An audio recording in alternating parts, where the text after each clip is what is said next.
Now, installing software on the anonymous Unix Cube is slightly different than installing software on the other virtual machines, because the others were based on Fedora, and as we've seen, Fedora comes with its nice package installer. So if we go on the personal or on the work, they're all based on Fedora. So if we wanted to install something on any of them, we go to the Fedora template and we click on software. This will launch a really nice graphical interface that allow us to install software, and anything we install in here will become available to work, personal, untrusted, and so on, because they're all based on the Fedora 30.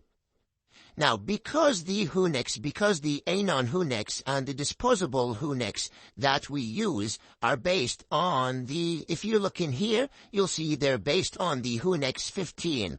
You'll see that installing software on the Unix 15 is a little bit different than Fedora because it does not have a nice package manager, a nice graphical interface. Therefore, we're going to have to install software from terminal. Now, don't worry about this. I'm going to take you through it right now. If you've done any of my other courses, then this will be very easy and very familiar to you, but I still suggest you watch this lecture as you might learn a trick or two. Now, to do this, we're going to have to, let me minimize this. We're going to have to go to the template that we want to install software on. And like I said, there is no graphical user interface that allows us to install software. Therefore, we're going to have to do it from the terminal. Okay, now this will start a nice terminal for us. I'm just going to clear its screen. And the first thing that you want to do when you start this terminal is update the sources from which you can download packages and software. We need to do this with admin privileges. So to run a command with admin privileges, we have to first type sudo and then type the command that we want to run. And in my case, I want to update the sources like I said, so the command will be apt-get update.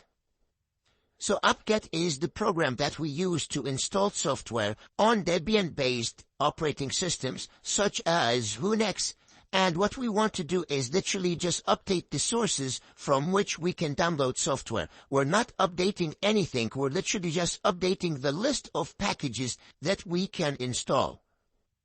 Once this is done, we can search for packages and install them. So let's say, for example, you want to install Pigeon. If you remember, we used Pigeon before for instant messaging in Tails. So let's say you want to install this. To do that, first of all, let's say you don't really remember the program name, or you want to search because you're not sure what the name of the Pigeon package. So let's say you want to search for this program. We're going to do sudo again, and we're going to do apt-catch, and we're going to say I want to search for a package called Pigeon. Now this will list all of the packages that has the word Pigeon in them. So you'll see the package that you want, plus a lot of other packages may be related, maybe not even related. So for example, let's say you're looking for a chat program or a messaging program. You can just do apt-catch search message.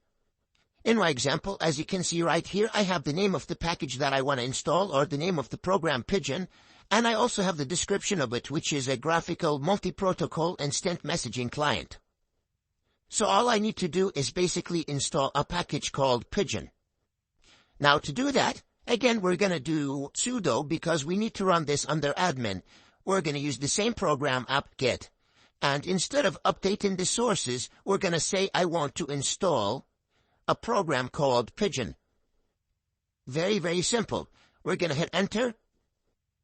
And because I've actually downloaded and installed this before, it's automatically downloading and installing it for me without asking me. But for you, if you're installing software or a package for the first time, it's going to ask you to confirm, and you're just going to have to type Y and hit enter to continue the process. Now once this is done, Pigeon's installed now on my template virtual machine, my Unix workstation 15. Like I said, we never use the templates to run the actual software. We only use them if we want to update or install software. So this is done. This is installed. We're happy with it. I'm going to close it. And I'm going to shut down my Unix workstation. Wait for it to fully shut down. And once it is off, I'm going to go to my Qubes manager again.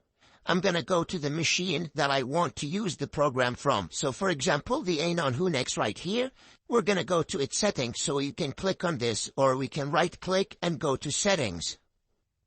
We're going to go to applications. And as you can see, we have the Pigeon Instant Manager available for us in here. Now you want to make sure that the machine is off when you're doing this, otherwise you won't see it. If you don't see it, try to click on Refresh Applications and it should become available. Now once we have it, we're going to click on it here to make it available in the drop-down menu in here. And we're going to click on OK. So now I can go in here and I can go to my non-Unix. And I have Pigeon Instant Messenger right here. So I can click on it, wait for the virtual machine to start, and it'll start Pigeon for me once the virtual machine is working. And perfect. As you can see, now I have Pigeon working inside my non-Unix domain. And we can use it exactly the same that we learned with Tails. You click on Add, you create your user, or you log into your existing account, and then you start communicating, sending messages, and so on. Now, in this example, obviously, I literally just installed Pigeon, but you can follow the exact same steps if you want to install any other program or any other package. Now, I highly recommend you get comfortable with using the terminal and installing programs through the terminal through apt-get. But if you really want to have an easy way of installing programs, a graphical user interface, then you can install a program called Synaptic, which basically interacts with apt-get and allows you to install software through a nice graphical user interface, similar to what we did when we were installing programs inside the Fedora 30 virtual machine. Now to do this, we'll have to install Synaptic, we'll have to install this graphical interface. So let me turn off my Unix machine again. And we're going to go back to the terminal of our template, which is the Unix workstation. And we're going to clear the screen. And this time, instead of doing apt-get install Pigeon, we're going to install a program called Synaptic. We're going to hit enter. It's asking me if I really want to do this. I'm going to say, yes, please install it for me. And like I said, this is literally just a graphical user interface that allows us to install packages if you really don't want to use the terminal. Perfect, now it's installed. And usually, we don't use any programs inside the template virtual machines. Like I said, we use them inside the domains. This is what we did literally with Pigeon and with everything else. But because Synaptic, the program that we installed, is a program that allows us to install other packages and other programs, it only makes sense to use it inside the template so that all of the other virtual machines that are based on this template would inherit these programs. Therefore, we'd want to use this inside our template virtual machine. So, back to the Qube Manager, we're going to select our template, which is the Unix Workstation 15. We're going to go to its settings. Applications, we're going to scroll down, we're going to look for the package manager, we're going to add it here to the right, we're going to click on OK, and now if we go to the drop-down menu, over in here, you'll see we have a new entry, which will allow us to launch this graphical interface for the package manager for apt-get. We're going to close this warning, and perfect, as you can see we have a program that has a nice graphical user interface. You can use the search button in here to search, and then if you want to install any package, you literally just tick it in here from the list. Mark for installation, and mark, and then click on apply to apply the changes and install the package. Like I said, I highly recommend getting used to using the terminal. It is much better, and if you know how to use it, you can use it across multiple platforms. You're also installing less packages, so there is less attack surface. And finally, there are people reporting issues with Synaptic inside Unix. They're saying it creates a lot of problems. So you can see whatever suits you best and just go with it. Now finally, before we wrap this up, I'm going to close this. I'm going to quit.